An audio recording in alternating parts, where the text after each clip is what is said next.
You know, my ex Yuri said something very, good. Like, my parents, like, bullied and abused me, so now they taught me how to get abused, bullied, scapegoated by other people, and that's very true. You know, aside from autism double empathy problem, I feel like, they just, with my emotional maturation, where they've stunted me, from the trauma, I think that attracts,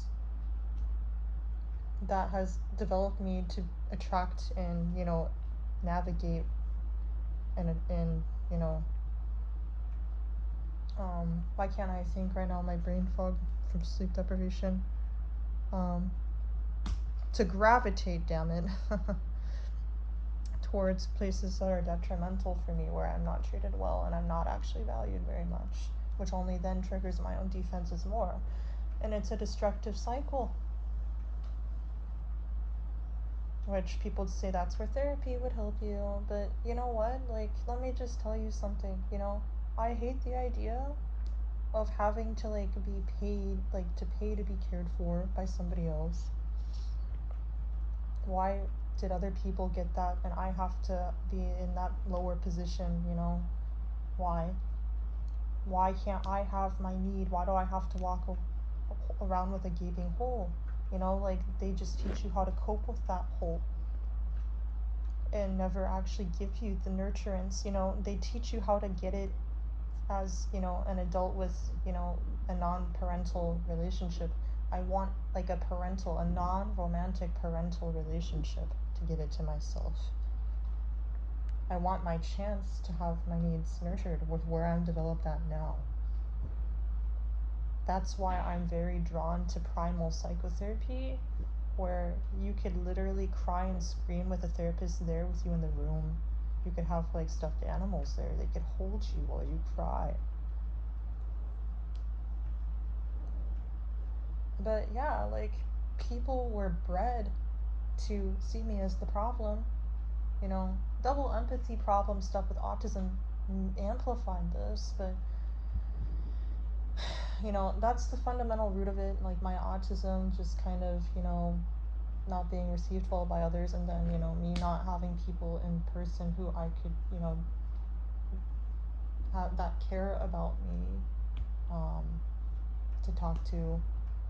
Those two things combined, and then, over time, like, things just kind of being left to fester there, to where, when people get fed up with my being unfit there and nothing is done that could be done to make it work better, then they take out their frustration on me, and then I react, and then it creates a cycle, and people focus on my reactivity.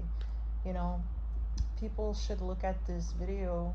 I knew all this stuff before watching this video, but I do believe it is actually an autism thing too. Linda Geller made a good video. She's a psychologist on autism. You could watch it on YouTube, and, like, how she talks about autism and treatment, and it's common for people with autism to, be framed and they're mistreated, and then they react, and then they're the ones punished. It's a very typical thing. Probably my guess is the autism double empathy problem predisposes people, not being able to see the autistic person's motivation or empathize with them. So, and maybe they also, like, think that the person who treated the autistic person poor is justified, since they don't grasp what the autistic person was intending. That's my guess. But that had a lot to do with forum events and treatment towards myself. That dynamic that Linda Geller talks about. And, she talked about assertiveness training. But, I know, like, for me to be more assertive, not passive or aggressive, when I'm emotional, I'm one or the other. Now, when I'm stable, I could be pretty assertive, like, normal, like, it could be assertive, but, like, I get that the emotional regulation needs to come for that, because that's what will allow me to be an assertive communicator. I would say I'm more on the passive assertive border naturally. Now, when I'm very emotional, I'm most, if I'm in fight, I'm aggressive. If I'm in flight, then I'm very passive. But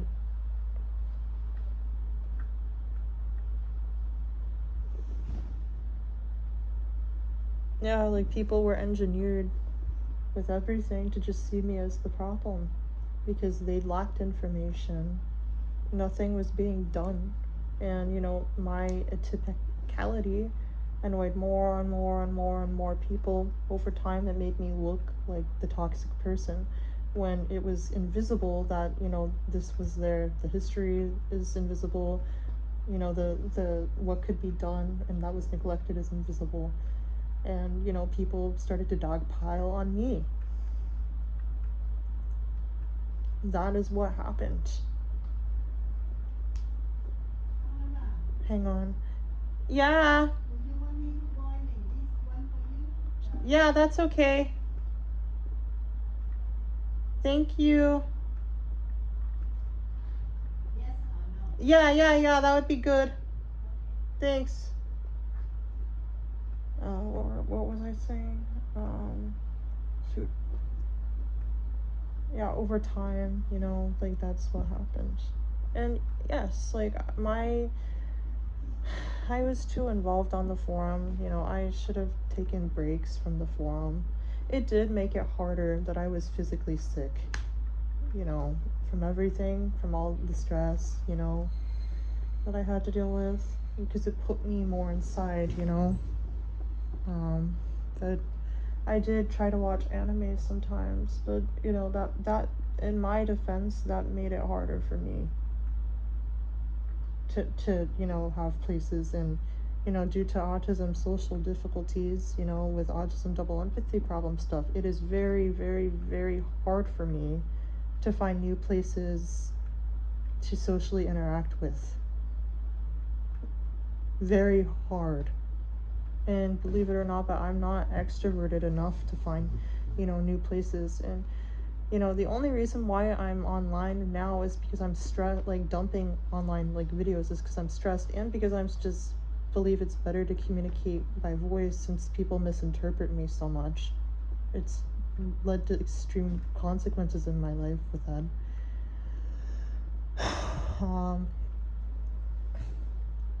But, and I don't have any way else to really express myself, but,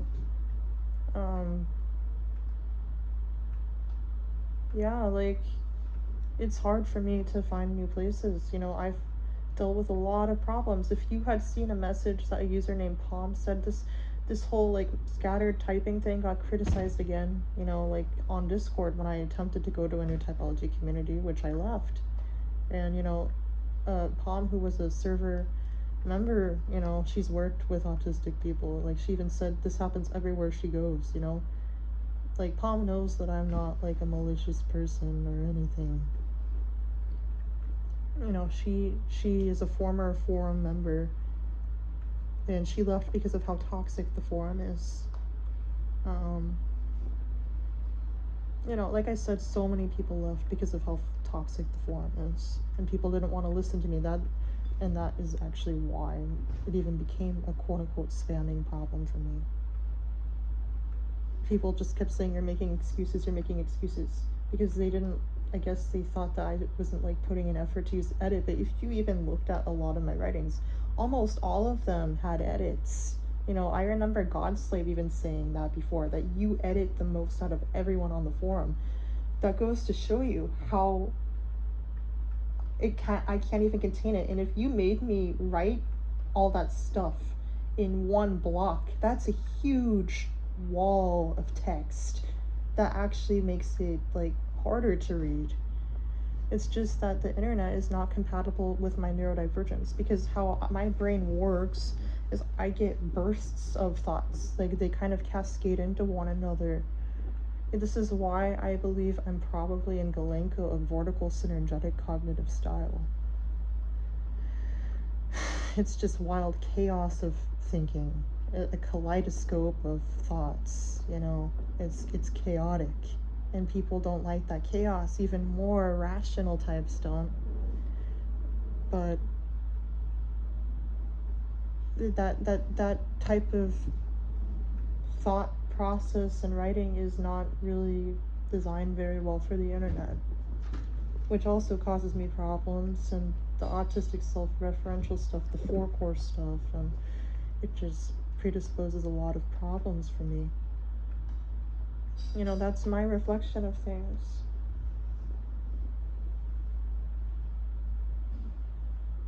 My own role in the forum that I would say is my part is that I spent too much time on the forum. I really don't believe that was healthy for myself to do.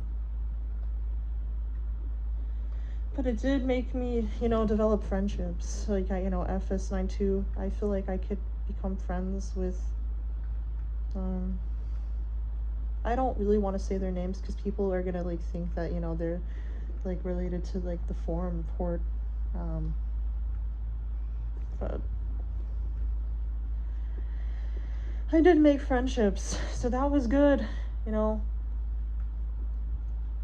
Reality Denialist and Echo even taught me what the autism double empathy problem was, and then I rapidly saw patterns with it in my life and in collective society.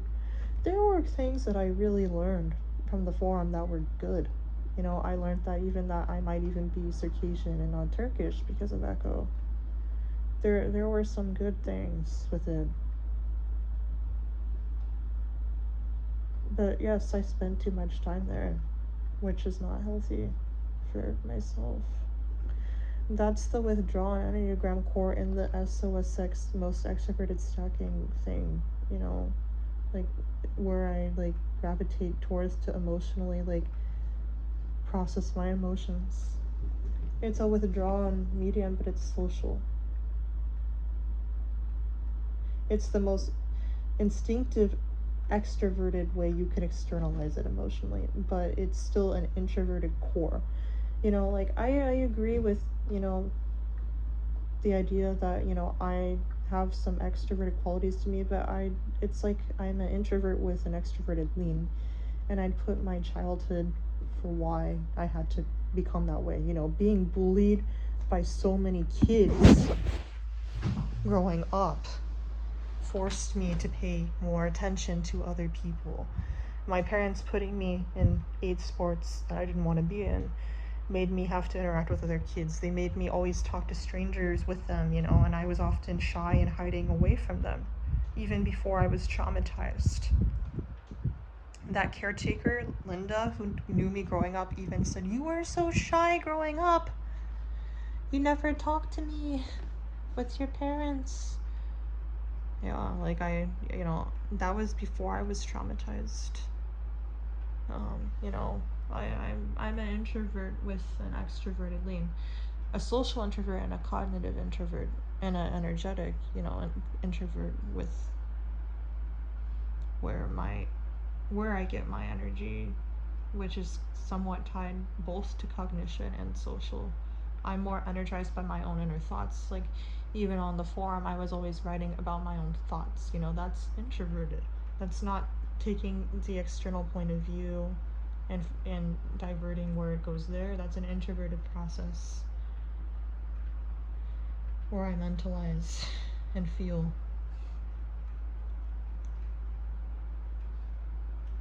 But yeah, the forum was toxic, but I think some good things come from it, and that's anything in life. It doesn't have to remain toxic. It doesn't, you know.